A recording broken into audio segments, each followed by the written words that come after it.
Hello and welcome to Storytime with Mr. Ryan. On March 17th, we celebrate St. Patrick's Day, a holiday which celebrates and honors Irish culture and heritage, and St. Patrick, who is recognized as having brought Christianity into Ireland. Ireland has a rich history of poetry, prose, and myths, and today we read a story inspired by this prose, called Fiona's Luck, written by Teresa Bateman with illustrations by Kelly Murphy. Let's hop on in. Once, luck was as free to be had in Ireland as sunlight, and just as plentiful. It filled the air, and anyone could grab a handful of it as the need arose. This was largely due to the leprechauns, for they made luck like cows made milk. Then the big folk arrived in Ireland. They were so large, the luck clung to them wherever they went. "Something will have to be done," the king of the leprechauns declared. "We can't have those huge people soaking up all of the luck. What would be left for us?" So, under the king's orders, the leprechauns wove fine golden thread into magical nets. And then, late one midsummer's eve, when the luck was at its height, they swept it up and stored it all in an oak chest by the king's throne, so he could distribute it where and when he chose. But the leprechauns had been too thorough. They not only scooped up all the leprechaun luck, but any other luck that had been floating about as well. The land of Ireland fell into a time of great misfortune. Hens gave no eggs, and cows would not let down their milk. The potatoes rotted in the ground. Now it happened that in Ireland there lived a woman named Fiona. She knew the lack of luck had to be the work of the leprechauns. So it followed that they alone could restore good fortune to the land. But getting luck back from a leprechaun would be like squeezing water from a stone. Not that it can't be done, but it usually requires more strength than you're apt to have. Sometimes cleverness, though, is worth more than strength. So Fiona took her last coins and used them to buy a cow and some chickens. And then, every morning and evening, she would take that cow into the barn. When she emerged, she would be carrying 2 buckets, slopping over with whiteness. "Aye, she's a fine cow," Fiona would say to any who asked. "It's lucky I am to have her." Soon, the rumors began. While others were short on luck, Fiona had pails of it. Every morning, Fiona would go into the chicken coop and emerge with her covered basket bulging with curves. "The hens seem contented," she commented to her neighbors. "It's lucky I am to have them." And soon the rumors spread. While others were short on luck, Fiona had baskets of it. And then Fiona began digging in her garden and filling her wheelbarrow with round, dirt-covered lumps. "It's not a good year for potatoes," Fiona said to all who passed. "Still, I'm lucky to have what I have." Now the rumors had wings. While others were short on luck, Fiona had wheelbarrows full of it. Naturally, word of this unexpected luck made its way to the Leprechaun King. One day, Fiona was walking across a green meadow when she suddenly found herself surrounded by a small crowd of the fair folk. In a trice, they grasped the hem of her skirt and ran around her in a circle. She turned to keep the skirt from wrapping around her knees, and as she turned, the landscape blurred. When it sharpened again, Fiona found herself beneath the earth, in the throne room of the Leprechaun King.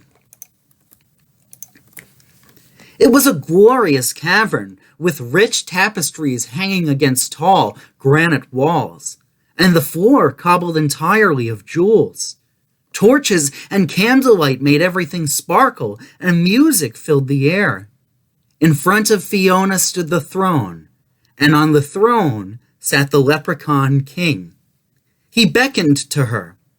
Fiona approached, her eyes scanning the room for the missing luck. She was as sure as smoke loves fire that the king would be keeping it close to himself. It was glowing slightly, sealed by a spell, since everyone knows that no lock can hold luck for long. "What would ye be wanting of me?"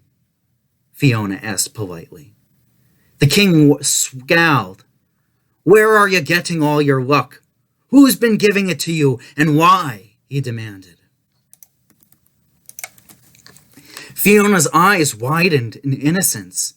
"I have no luck," she declared. "Indeed, here I am, a captive of the leprechauns. If that's luck, you can take it." "So you claim to have no luck?" the king inquired, raising an eyebrow. "Well, let's put it to the test, and when I prove that you've lied to me, as forfeit I'll take all the luck you have and put it in with the rest that I guard." His eyes flicked toward the chest. Fiona frowned. "That's a sorry bargain for me," she said. "Yet I know the rules. If a test is to be made, then a forfeit must be paid by the loser. I haven't lied, so when I'm proved truthful, I demand a wish as your forfeit." The king's eyes turned shrewd. "Agreed," he said slyly. "I'll give you a wish for exactly the value of the luck you have, if my tests prove me wrong." Fiona knew she was being cheated. A woman with wit, though, can turn even a leprechaun's cleverness against himself. She glanced at the chest, and then, barely keeping a smile from her lips, she nodded. So the agreement was made. At the king's gesture, one of his magicians brought out a low table and placed upon it 3 beautiful shells. Under one he hid a small gold coin, and then he whisked the shells around and over and under in a blur no human eye could follow. "Now," the king said, "where's the gold?" There was 1 chance in 3 of her picking correctly, and a person with good luck would find the gold every time. Even a person with a little luck would find the gold occasionally. But though they played the game over and over again, Fiona could never locate the coin. It was as if she had no luck at all.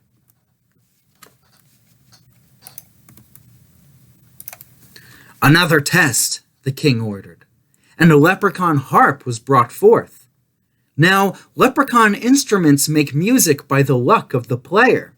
A person with good luck would be able to play something just by stroking the strings. Even a person with just a hint of luck could probably figure out a simple melody. But in Fiona's hands, the strings went out of tune, and no matter how she stroked and plucked, nothing but ear-bending noise resulted. The king shuddered and frowned. Could he have been mistaken? Perhaps the last test would prove him right. "Bring out the chess set," he demanded, and he and Fiona faced each other across the board. The king made his opening move. Nobody could hope to beat the Leprechaun King, for he was steeped in luck. But a person with good luck could last a while against him. Even a person with just a bit of luck had hopes of making a few good moves. Despite the king trying his hardest to lose, Fiona was beaten soundly within 2 minutes. The king eyed her in amazement. "You have no luck at all," he declared. "But what about the milk and the eggs and the potatoes?" Fiona sighed. "If I fill my milk bucket with whitewash, or my egg basket with pine cones, Or my wheelbarrow with dirty rocks? Surely that's my own business.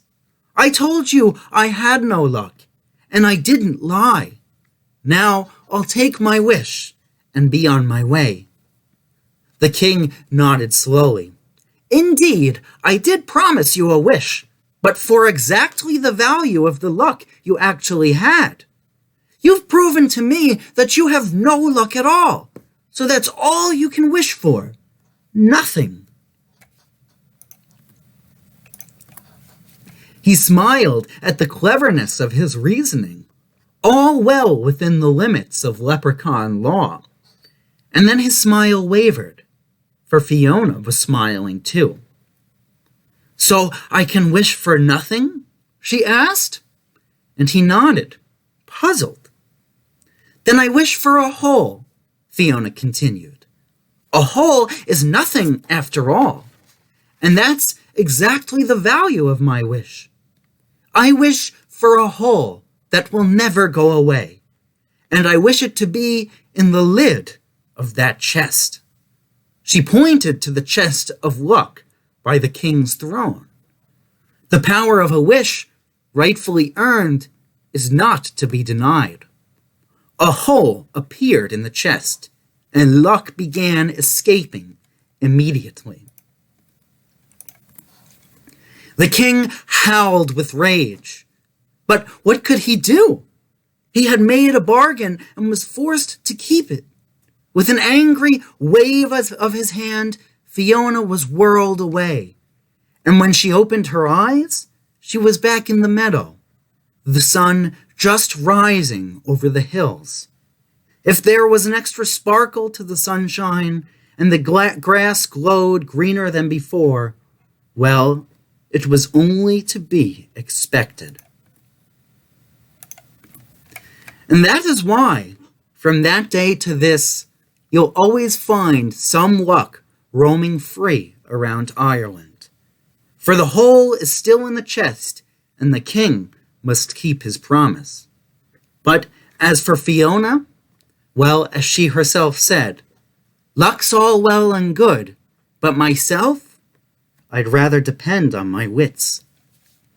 Well, thank you guys so much for joining me for this wonderful St. Patrick's Day story time. Ireland is a land filled with stories and with mythology. Of course, today we learned a little bit about the leprechauns, the little people who love gold. There's a wealth of wonderful stories that come out of the Irish tradition, and I encourage you to check out some of these excellent books and poems.